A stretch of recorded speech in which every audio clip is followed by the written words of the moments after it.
My ex-wife came back pregnant with another man's child. My parents said, "Forgive her. Think of the family." I didn't argue. I changed the locks that same night. By morning, they realized forgiveness wasn't the only thing they'd lost. I'm a 37-year-old man who got divorced 2 years ago after catching my wife in our bed with someone she met at her gym. The divorce was brutal. She fought for everything, got the house we'd built together, half my retirement, and walked away with a settlement that made my lawyer wince.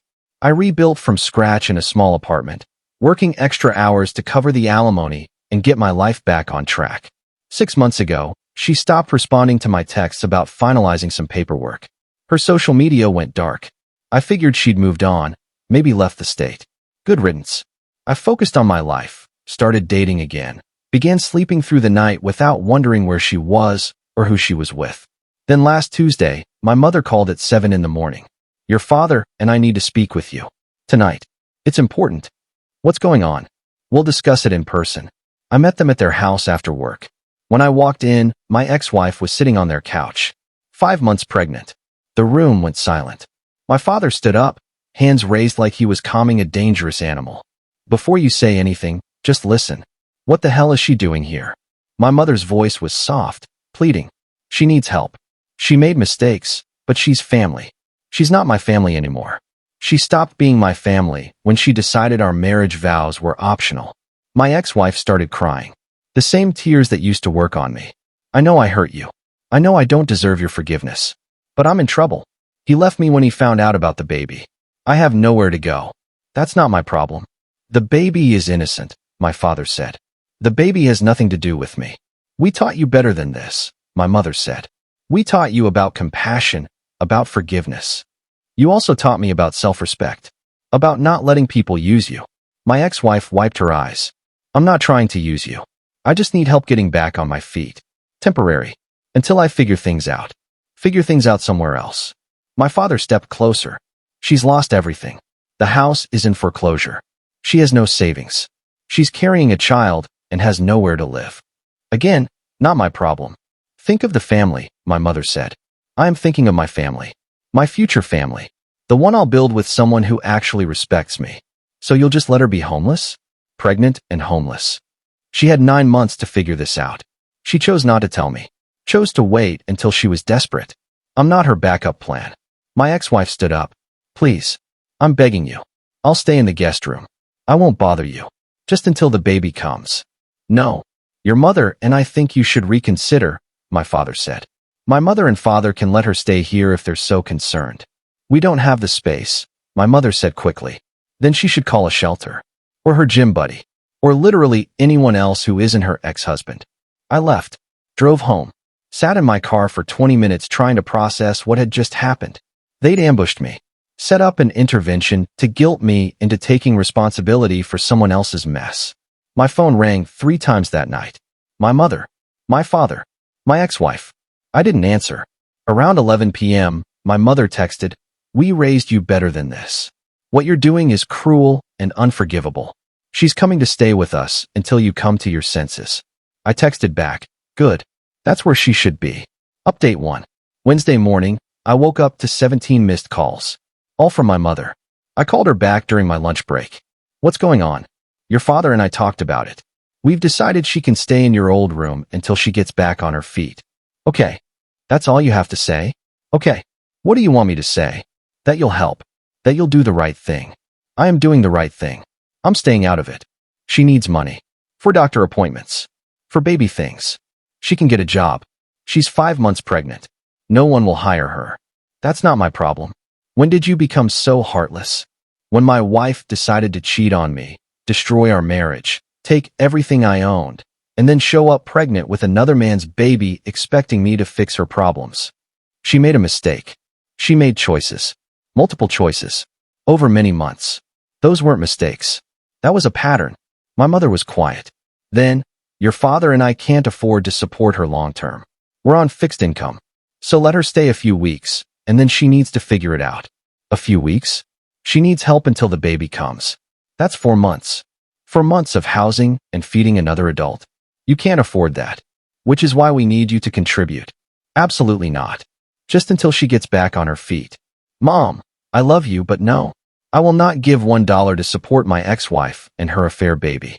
If you choose to help her, that's your choice. But don't make it my responsibility. She hung up on me. Update 2. Friday evening, my father called. We need to talk. In person. I met him at a coffee shop. He looked tired. Your mother is very upset with you. I gathered that. This isn't who we raised you to be. You raised me to have boundaries. To not let people take advantage of me. You're being stubborn. I'm being sane. She's desperate. People make mistakes when they're desperate. She made mistakes when she had everything. A home, a husband, security. She threw it all away. Being desperate now doesn't change what she did. What do you want us to do? Whatever you want. But leave me out of it. We can't support her financially. Not long term. Then give her a deadline. 30 days to find work, find housing, find the baby's father. Something. She claims she doesn't know where he is. Not my problem. You keep saying that. Because it's true. My father rubbed his face. Your mother and I are going to need help. We can't afford to feed another person, pay for her medical bills, buy baby supplies. We're already stretched thin. Dad, I'm sorry, but I'm not contributing to this. Not even a little? To help your mother and me? If you need help financially, I'm happy to help you. But not her. I'll send you money for your bills. But not 1 cent goes to her. That's not how it works. She's living with us. We can't separate expenses like that. Then she needs to leave. Where will she go? I don't know, Dad. But it's not my responsibility to figure it out. He left looking defeated. I felt guilty for about 5 minutes. Then I remembered walking into my bedroom 2 years ago and finding her with someone else. The guilt evaporated. Update 3. Sunday morning, my mother showed up at my apartment unannounced. She knocked until I opened the door. We need to talk. Mom, I'm not changing my mind. Just listen. I let her in. She sat on my couch, hands folded in her lap. Your father and I have been talking. We're going to ask you one more time to reconsider. If you say no, we understand. But this is our final request. I appreciate that, but the answer is still no. We're asking you to let her stay here. With you. We'll cover her food and medical expenses. You just provide the housing. Absolutely not. You have a spare bedroom that I use for my office. You could work from the living room. Mom, listen to yourself. You're asking me to let my ex-wife, who cheated on me and destroyed our marriage, live in my home while she's pregnant with another man's baby. Do you hear how insane that sounds? We're asking you to show compassion. I'm showing compassion to myself by maintaining boundaries. If you say no, we're going to have to ask her to leave. We can't afford this. Then ask her to leave. She'll be homeless. She'll figure something out. How can you be so cold? How can you ask me to set myself on fire to keep someone else warm? That's not what we're asking. That's exactly what you're asking. You want me to sacrifice my peace, my space, my life to fix a problem she created. I won't do it. My mother stood up. Then I guess we know where you stand. I guess we do. She left. I closed the door and immediately called a locksmith. Changed all my locks that afternoon. Cost me $200. Worth every penny. Update 4. Monday morning, my father called. We asked her to leave. Okay. She has nowhere to go. She'll figure it out. Your mother is beside herself. She's been crying all morning. I'm sorry Mom is upset. But this isn't my responsibility. She's your ex-wife. Exactly. My ex-wife. The woman who betrayed me, took everything I had, and showed up 2 years later expecting me to fix her problems. I don't owe her anything. Your mother and I are very disappointed in you. I'm disappointed in you too. Excuse me. You took her side. When she destroyed my marriage, destroyed my life, you stayed neutral. Said you didn't want to get involved. But now that she's in trouble, suddenly I'm supposed to step up? Where was this energy 2 years ago when I needed support? That was different. How? How was it different? That was between you and her. And this is between her and her choices. But you're making it my problem. We're asking for help. You're asking me to enable someone who hurt me. I won't do it. He hung up. I blocked both my parents' numbers for 24 hours. Needed a break from the guilt trip. Update 5. Wednesday, I unblocked my parents to check for messages. Found 12 voicemails from my mother, escalating from sad to angry to desperate. The last one said, "We gave her until Friday to find somewhere else. If you change your mind, call me." I didn't call. Friday evening, my mother texted. She left this morning. She said she has a friend who will take her in temporarily. I hope you're happy. I texted back. I'm relieved this is over. I love you both, but I will not be manipulated into fixing someone else's problems. My mother, don't bother calling for a while. We need space from you. Saturday morning, my father showed up at my apartment. I opened the door. Can I come in? Sure. He sat on my couch, same spot my mother had sat days before. I owe you an apology. For what? For putting you in that position. Your mother and I were wrong. We got caught up in trying to help her and forgot what she did to you. Thank you for saying that. Your mother is still angry, but she'll come around. Maybe, maybe not. Either way, I made the right choice. I know you did. He left after 20 minutes. We shook hands at the door. Things felt different between us. Not bad, just different. Final update. It's been 3 months. My ex-wife had her baby. I know because my mother sent me a text with a photo. I deleted it without looking closely. Don't know if it was a boy or girl. Don't care. My relationship with my parents has slowly recovered. My mother still brings it up occasionally, but my father shuts it down quickly. He's learned where the boundary is.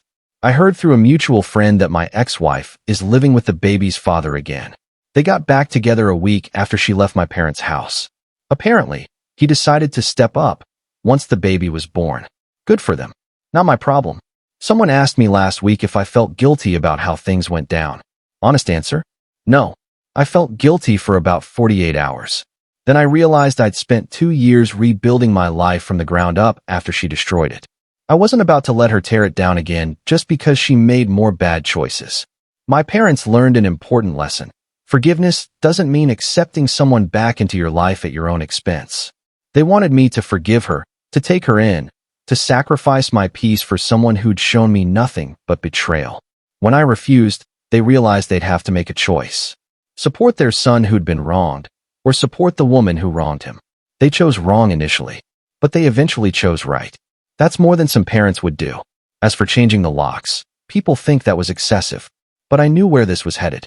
I knew they'd try to guilt me into giving her my spare key, letting her stay just for a few days, slowly moving her into my space until I was trapped again. Changing the locks wasn't about keeping her out physically. It was about making a clear statement. My home, my life, my rules. Nobody gets in unless I allow it. By morning, they realized forgiveness wasn't the only thing they'd lost. They lost the ability to manipulate me. They lost the power to make me responsible for someone else's choices. They lost the control they thought they had over my life. I gained something too. Self-respect. The knowledge that I can stand firm even when people I love are pressuring me to bend.